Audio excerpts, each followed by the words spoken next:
Hello, everyone. I'm Carol Folt, president of USC, and my pronouns are she, her, hers. Happy Pride.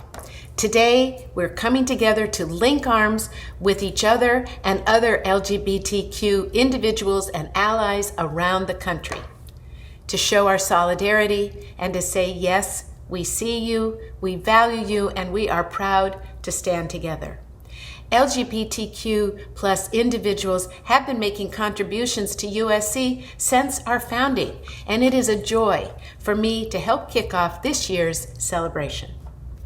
You know, the very first Pride marches took place in American cities in June of 1970. In Los Angeles, more than 1,000 people gathered on June 28th, and The Advocate magazine reported that it was, quote, not a protest march, but a full-blown parade down world-famous Hollywood Boulevard. That would grow into an annual event that in pre-COVID years would draw more than 200,000 people to the heart of West Hollywood.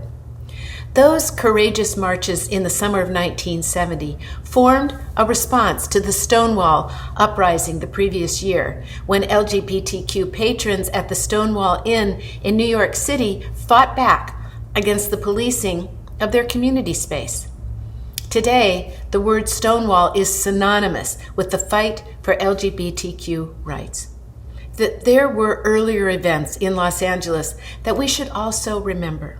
In 1966, on New Year's Eve, plainclothes police officers infiltrated Black Cat Tavern in Silver Lake.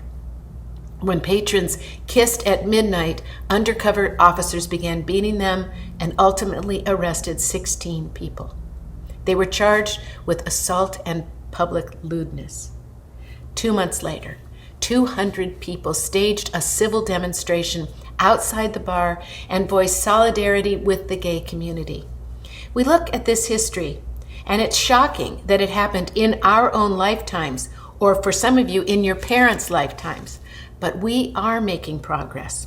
Together, we're moving toward a more inclusive, compassionate world, and you are all a vitally important part of that. We see that progress here at USC. In 1990, the organizers of LA Pride, Christopher Street West, worked with the Gay and Lesbian Assembly for Student Services to create an endowment right here at the university. That endowment funds scholarships for students pursuing degrees and research that improves the lives of LGBTQ individuals. And today, we have out and proud voices at the very top of USC's leadership. On our board of trustees, for example, we have Amy Ross. She earned a PhD in experimental pathology from Keck and started a cancer diagnosis lab in California.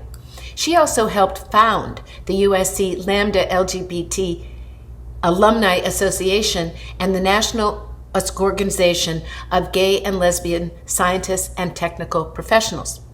In 2014, Amy became the first openly gay president of the USC Alumni Association Board of Governors. Also, among our trustees, we have David Bonnet. After graduating from USC Marshall, he founded GeoCities, which was a forerunner to today's social media companies.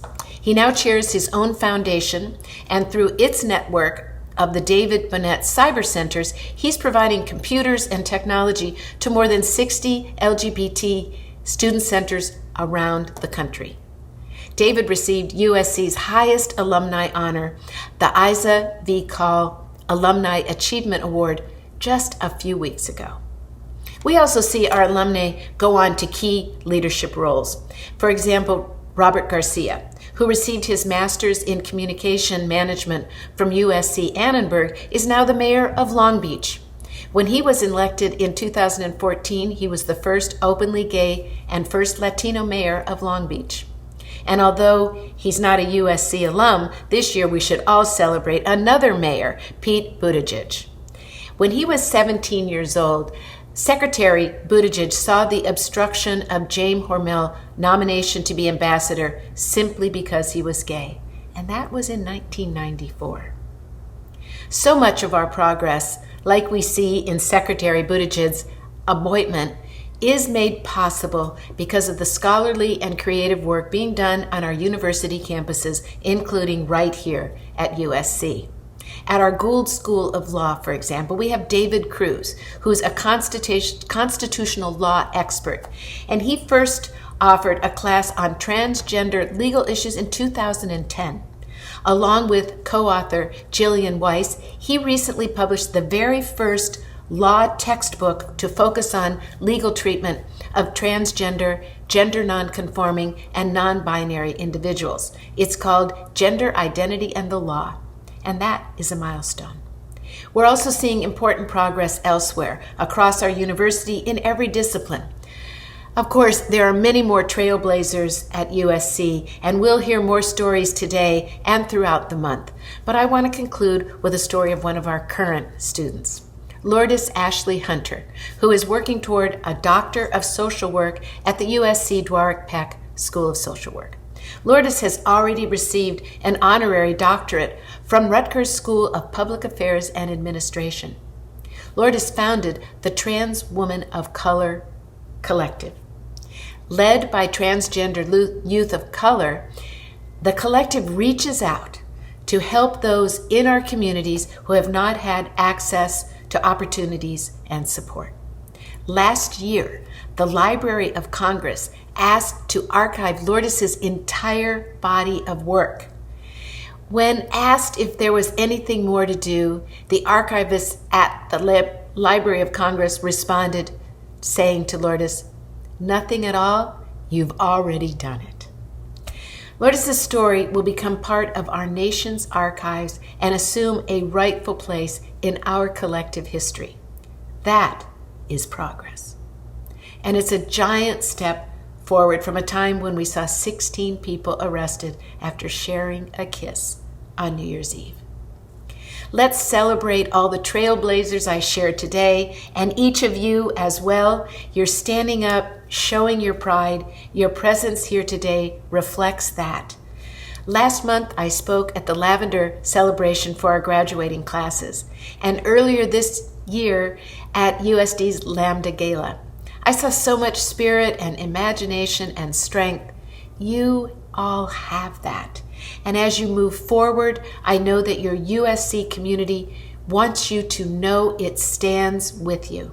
Here's to a wonderful month of reflection, learning, and joy. Happy Pride. Let's fight on together. It's such a great honor to be with you today to help kick off our Pride celebration. The roots of Pride. The gay rights movement started in New York, but in Los Angeles for many, many years before that, we had many very strong and passionate leaders who addressed the police brutality and the protests and the harassment of police officers at gay and lesbian bars. And those are the people who actually started the movement. One of the organizations that was so prominent in those days was the Mattachine. It was a club of folks who were leaders, who were strong voices in our community for change. But Pride is much larger than just 1 month. It's much larger than a parade or a party. Proud and pride should be practiced every day in our lives, every moment, wherever we are. We also need to be acknowledge the folks that are not able to celebrate Pride. Those folks who are still dealing with coming out issues, whether themselves or their family members who are afraid to acknowledge their son or daughter of being LGBTQ+, that's still a big challenge in our communities. But it's also about giving back. As we are where we're at in today's society, we always have to give back to those who are less fortunate. That's why I started the Wall Las Memorias in 1993. We constructed the first publicly funded AIDS monuments in the country. In fact, we're renovating the monument today, and we plan for a grand dedication on October the 2nd, just a few blocks for the Keck campus. And I hope all of you will be able to join us.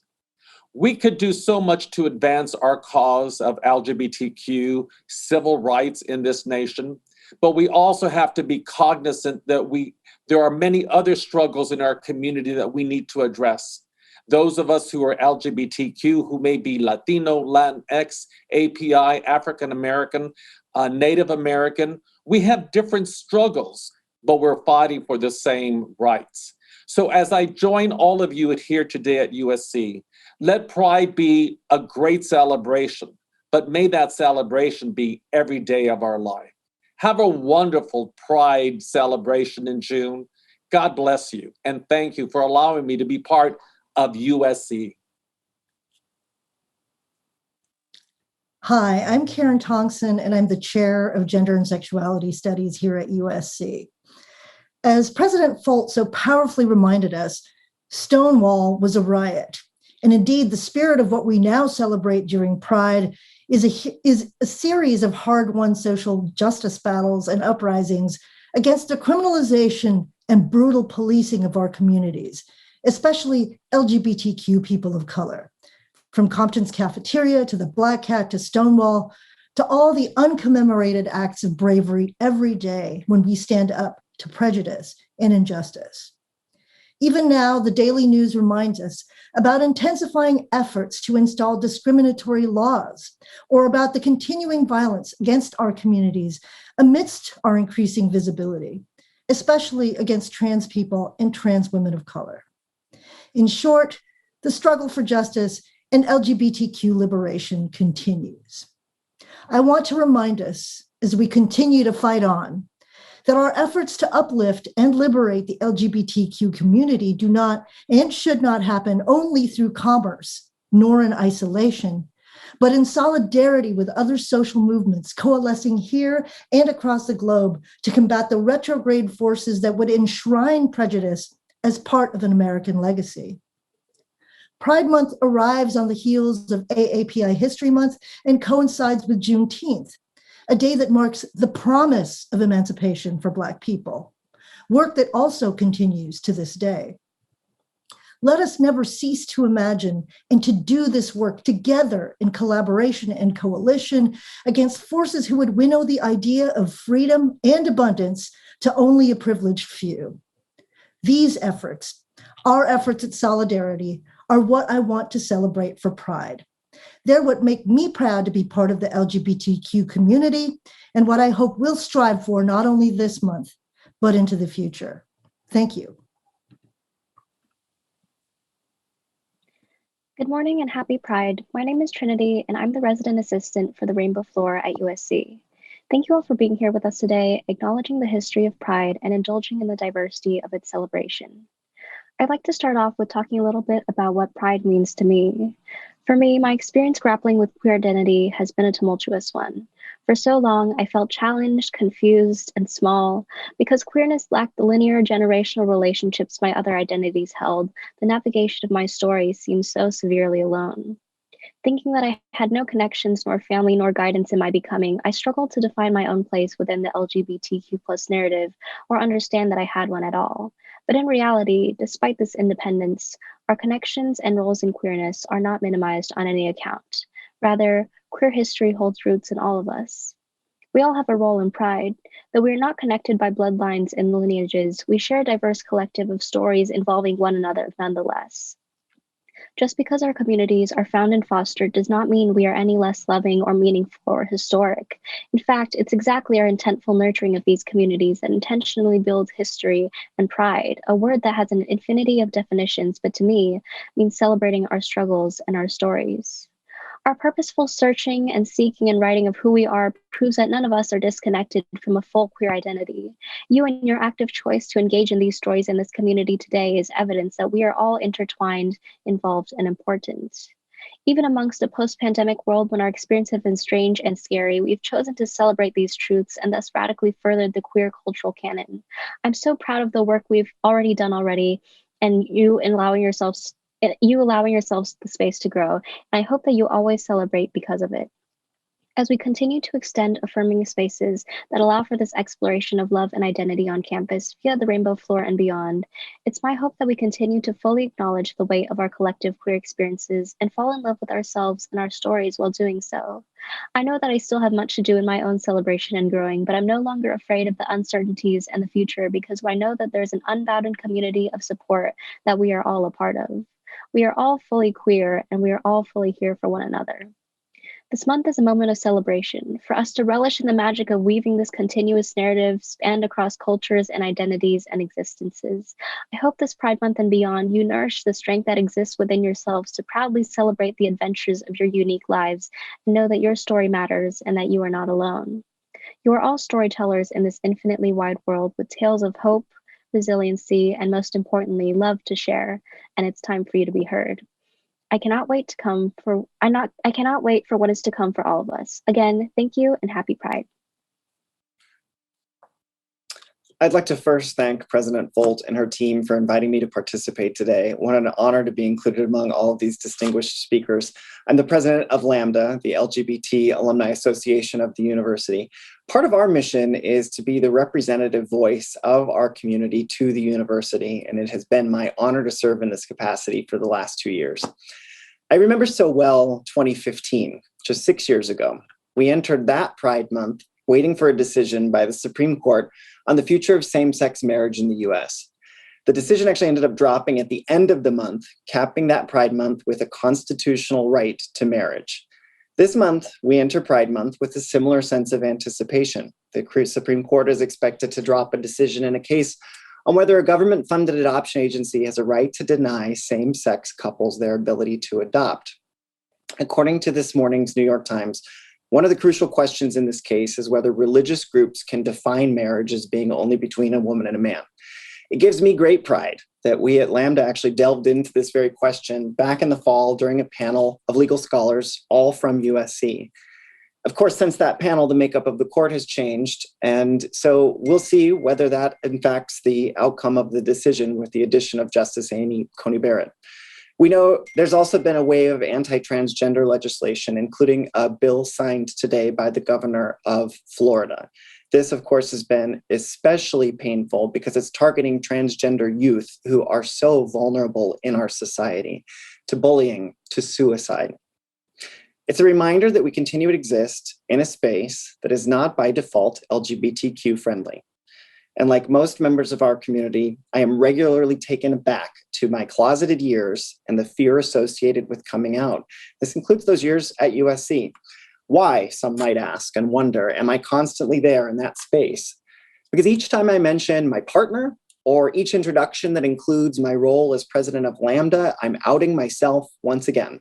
Strangers learn I am gay, and I worry how they will react. I remember so very well the first time I walked down Truesdale and saw the rainbow banners just 4 or 5 years ago. I had in that moment such pride in my alma mater. That simple display provides comfort for people, so many of us, you, me. It says to us, USC is a welcoming place, which in all frankness hasn't always been to us. During my time with Lambda, I've heard so many stories that trace the history of our university and our community. Stories of being vilified after being outed, but also some stories of great successes. Lambda, I think, is one of those great successes. As President Folt mentioned, we'll celebrate 30 years at USC in 2022. I think about Don Gabbard, one of our founders, who took the steps to ask President Hubbard at the time to recognize our community among its alumni. President Folt already mentioned my friend, Dr. Amy Ross, who joined Don in founding Lambda. She went on to be the president of the Alumni Association, now serves as the trustee of the university. Those flags on Truesdale, this 30-year history, Amy Ross being our representative voice, all these actions add up to say to us, you do not need to be afraid of coming out at USC. This university has pride in us. And people like Tina Mabry, a director, grad of the cinema school, whose credits include Pose and Dear White People, and people like Veronica Obregon, a mental health counselor, professor, and volunteer therapist with Homeboy Industries, who is a double Trojan herself with an EDD and MSW. She is my successor as the incoming president of Lambda. We also have pride in President Folt, and I'd like to conclude my remarks by thanking her. She continues to add actions to this long list that make it clear our community is welcome at USC, but not just here. She shared with our board, and I'd like to share with you the story of when she got to the University of North Carolina, and she noted that they did not have an LGBTQ alumni group. So she got them to create one. That sort of allyship is so meaningful. So I want to thank you, Dr. Folt, for it and your continued work at USC. Thank you all for being you, for all the things you do to make this world a welcoming place for all of us. Thank you. Happy Pride. Fight on. Hi everyone, I'm Mel. This past year, I was the co-president of FAB at USC, which is the first year advocacy board, LGBT space for freshmen and transfer students. And this coming year, I'm going to be the assistant director of QASA, which is the Queer and Ally Student Assembly. Being a part of FAB this past year was one of the best decisions I made as a freshman because it allowed me to really find community at USC, which was especially important because we were online, but I made lots of really close friends through being part of FAB, friends that made me feel really good about myself, right? And I think that's what Pride is all about, is acknowledging that you're different and knowing that you're better for it. And that's why community spaces are great, because they allow you to find like-minded people that have these great and interesting life histories that are so different from yours, but yet so similar in some ways. And that's part of the reason why I'm just so excited to be the assistant director of QASA next year, because I'm really looking forward to planning events and getting that feeling of togetherness that we sort of lacked in some ways this past year. QASA is a great org. We now do tons of event planning, such as a Second Chance Prom, Pride Fest. Even our meetings are just like nice little community spaces where we do activities. We have speakers, presentations, stuff like that. It's just really good thing to get involved with if you are queer or an ally, and I'm really looking for that community. I would just highly recommend it, and I'll welcome you with open arms. Obviously, I'm so excited to meet all the new freshmen and anyone else who maybe wasn't a part of these LGBT spaces in the online year, but is really looking forward to it in the coming year. So, fight on! Good afternoon, everyone, and happy Pride. My name is Megan Vandertorn. I use both she and they pronouns, and I am the Student Equity and Inclusion Programs Manager for Signature Programs, overseeing both the LGBTQ+ Student Center and gender equity resources here at USC. I consider it a joy and a privilege to do queer work day in and day out, getting to live in my fullest, most authentic queer self while also connecting with USC's LGBTQ+ students, faculty, staff, and alumni to help make this campus feel like home for all. Whether you identify as lesbian, gay, bisexual, transgender, queer, questioning, intersex, asexual, aromantic, agender, non-binary, genderqueer, gender nonconforming, pansexual, two-spirit, same-gender loving, or any of the vast number of identities that fall underneath the queer and trans umbrella, today is a day to celebrate ourselves and our community. This month is a month to elevate our lived experiences and our voices, but it's not the only time the world will be hearing from us. We're here, we're queer, all year, and the diversity of our communities offers an abundance of cultural wealth. It's often hard for queer and trans communities to celebrate our wholeness, to celebrate that abundance of cultural wealth, when we don't have a sense of our lineage and our history. As Trinity talked about, unlike other social identities, our cultural narratives aren't passed down to us from our families. Additionally, queer and trans histories have so often been erased or aren't taught in schools even when they have been recorded. Queerness itself was considered a threat and a perversion, not suitable for K-12 audiences. And so it is crucial to note, as I think every one of our speakers already has today, that what we celebrate today as Pride started as a resistance against the policing of queer spaces and the homophobic and transphobic laws of the time. If today is the first time you're hearing about the history of Pride, know that that lack of knowledge was by design. Erasure is endemic.